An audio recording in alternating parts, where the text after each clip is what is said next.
அம்மா, நிலா பாப்பாவை ஸ்கூலுக்கு கூட்டிட்டு போறதுக்கு மறுபடியும் நீங்க என்னையே வர சொல்லிட்டீங்க. அதுக்கு உங்களுக்கு நான் ரொம்ப நன்றி சொல்லிக்கிறேன்மா. வேண்டுகோளா சொன்னதை நீங்க ஏத்துக்கிட்டு மறுபடியும் எனக்கு இந்த வாய்ப்பை கொடுத்ததுக்கு ரொம்ப நன்றிமா. அம்மா, ஏதோ பேசணும்னு சொன்னீங்கல்லம்மா, என்ன விஷயம்னு சொல்லுங்கம்மா. ஆமா தனம், உன்கிட்ட ஒரு முக்கியமான விஷயம் பேசணும். அத வீட்ல வச்சு பேசினா சரி வராது. அதான் உன்னை தனியா கூட்டிட்டு வர சொன்னேன். சொல்லுங்கம்மா. நீ சொன்ன மாதிரியே நிலாவோட ஸ்கூல் ஆட்டோ சவாரிய தொடர்ந்து நீயே பண்ண.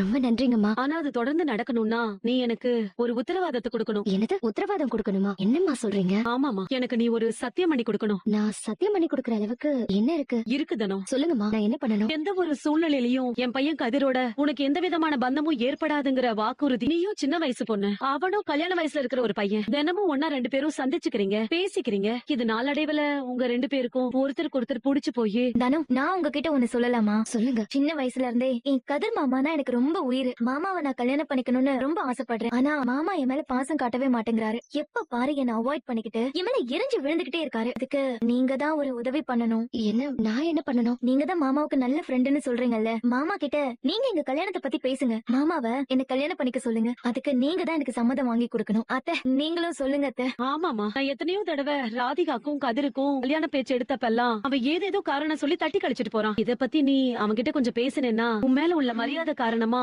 உன் பேச்சு அவன் கேட்க வாய்ப்பு இருக்குமா? கண்டிப்பாமா, கதிர் சார் கிட்ட இத பத்தி நான் கண்டிப்பா பேசுறேன்.